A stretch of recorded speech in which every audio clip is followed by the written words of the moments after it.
الحمد لله وكفى سلام على عباده الذين اصطفى أما بعد أعوذ بالله من الشيطان الرجيم بسم الله الرحمن الرحيم والذين جاهدوا فينا لنهدينهم سبلنا سبحان ربك رب العزة عما يصفون وسلام على المرسلين والحمد لله رب العالمين اللهم صل على سيدنا محمد وعلى آل سيدنا محمد وبارك وسلم. It is natural for a human person to seek out protection, to seek out security.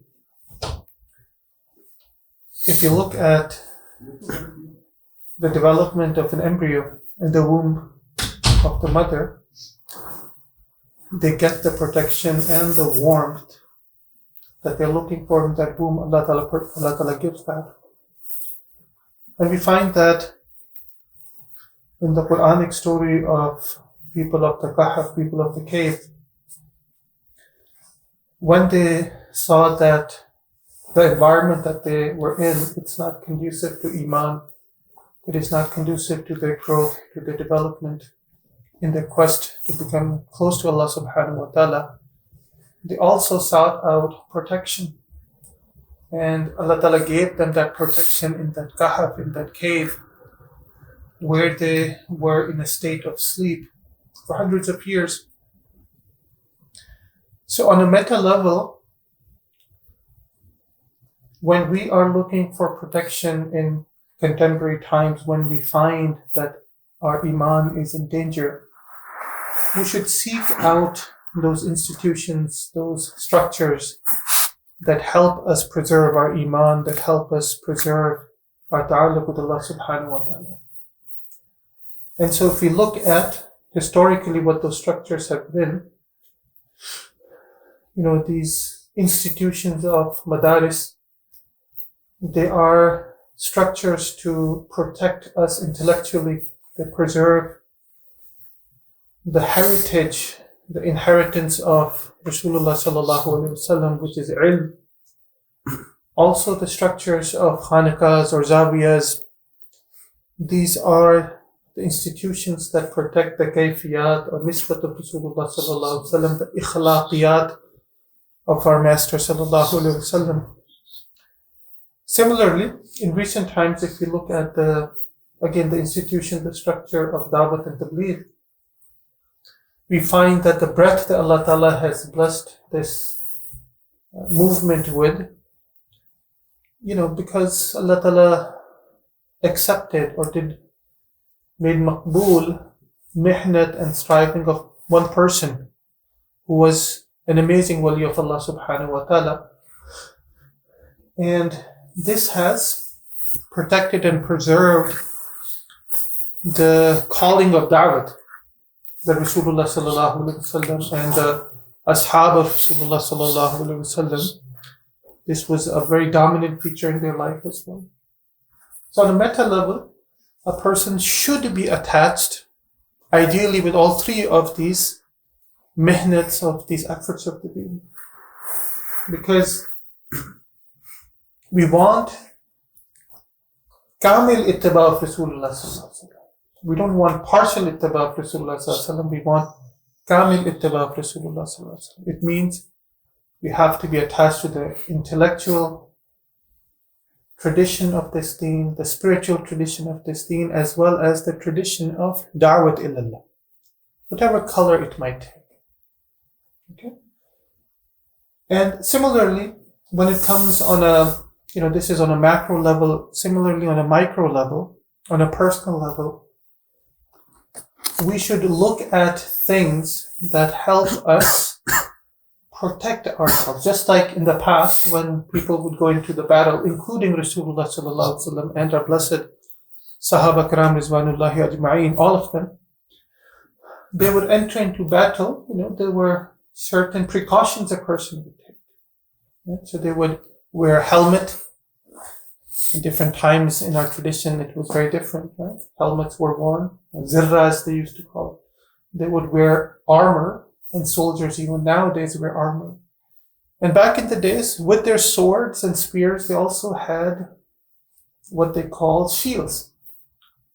all of that was on a micro level, on an individual level, pieces or things that would help protect and shield themselves. So if an arrow is coming, hopefully your helmet is protecting you from that, or your zirra, or your armor that you're wearing is protecting you from that. Or the shield that you're holding is protecting you from all the attacks from your enemies. So, on an individual level, on a micro level, inshallah, once we have attached ourselves to these institutions and structures on a macro level, we should bring things into our life that help us protect ourselves. So, the Quran is Shan. Attachment to the Quran is like this helmet that protects our mind, that protects our sanity, that protects us intellectually. So our attachment to the Quran should not be superficial. The attachment to the Quran should be on a much, much deeper level, right? It's the kalam of Allah subhanahu wa ta'ala. This is a book of guidance. This is there to really give us meaning and purpose in our life. So Quran is there not as a kitab just for barakah, even though there's tremendous barakah in it. But think about it. This is the kalam of the master and the creator of the cosmos, of the universes, of what we see and what we don't see. Right? And so this is not something trivial. So our attachment to it should not be trivial either. So Quran, and as we know, the Quran is going to, on the Day of Judgment, become an intercessor on our behalf. Meaning, this person loved me or this person did not love me. That person read me and understood me and gave da'wah towards me, or this person did not do any of those things. Right? And it's an amazing book for people who approach it with the right condition. That's the thing. People get inspired and motivated by Quran who approach this with the right, people will say mindset, but I would say with the heart set. The right heart set. The heart has to be in the right condition to be able to understand the haqa'iq of this amazing kitab and kalam of Allah subhanahu wa ta'ala. So that is something we need to be attached to. Second, armor. Salah is not only a miraj for us, but it is something that protects us according to Quran from fahisha, from fawahish, from vulgar things, from bad action, from bad thoughts, from bad emotions. And, Allah subhanahu wa ta'ala mentioned in the Quran that falah is attached with this salah. But what kind of salah are we talking about? Aqimi salah li zikri. A salah that has remembrance of Allah subhanahu wa ta'ala attached with it. Not just the form, but the ruh. Right? It's easy to do the exercise, right? A lot of times for us, the salah is an act of exercise. We do it because it's routine, we're used to it. We don't have to think about it. We don't even remember what we read in it.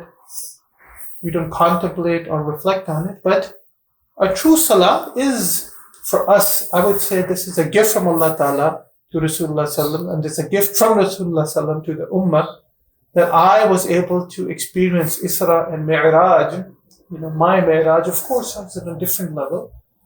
But if my Ummah wants to experience the Ruhani Mi'raj, this is what you need to do. So on a micro level, we need to really perfect our salah. Be present in it, and all of the mashaghil that we do, and the dhikr and adhkar and all of that, it's really at the end of the day is to perfect this act of ubudiyah, which is our salah. And this is our armor against shaitan. This is our armor against bad suhbat, bad company, bad things and bad actions, all sorts of fawahish. Right? And the third thing, Rasulullah sallallahu alaihi wasallam mentioned, al-sawm al-junnah, that sawm or fasting is, it's your shield. is your shield.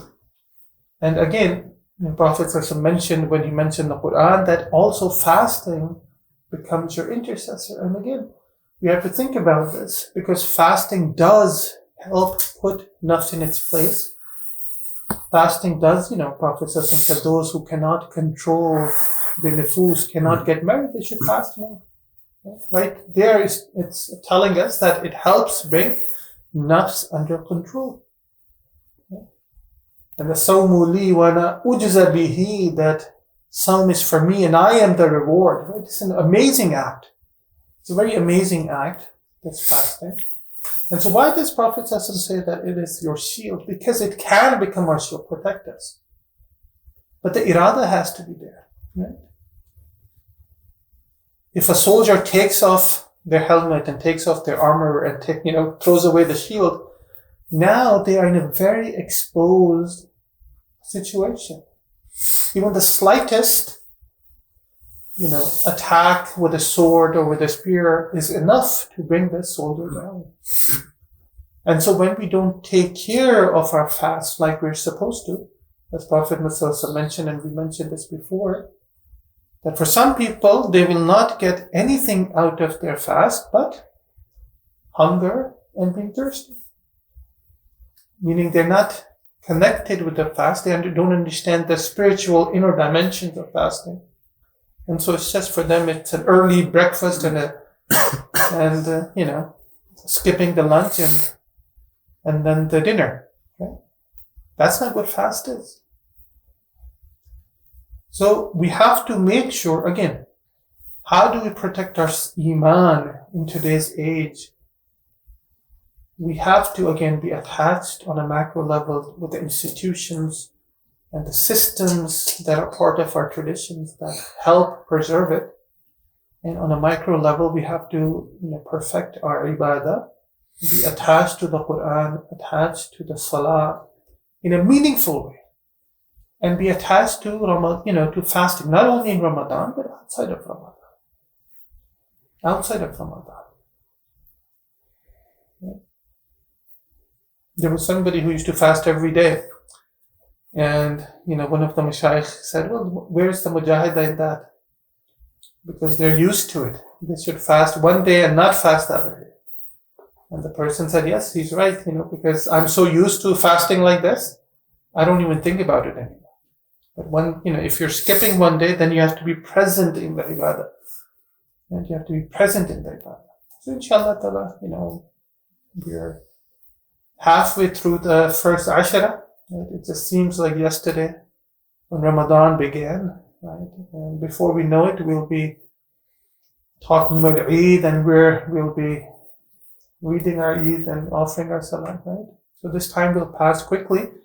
So inshallah ta'ala, use this time to, on an individual level, increase in our ibadah, nawafil, dhikr, Quran recitation. Right? These three armors that Allah subhanahu wa ta'ala has given us, may Allah ta'ala allow us to, inshallah ta'ala, make ourselves, more vigilant against our own enemies, inshallah ta'ala, the nafs and shaitan. May Allah protect us inside and outside of Ramadan. Ameen ya Rabbal Alameen wa akhiru da'wana alhamdulillah.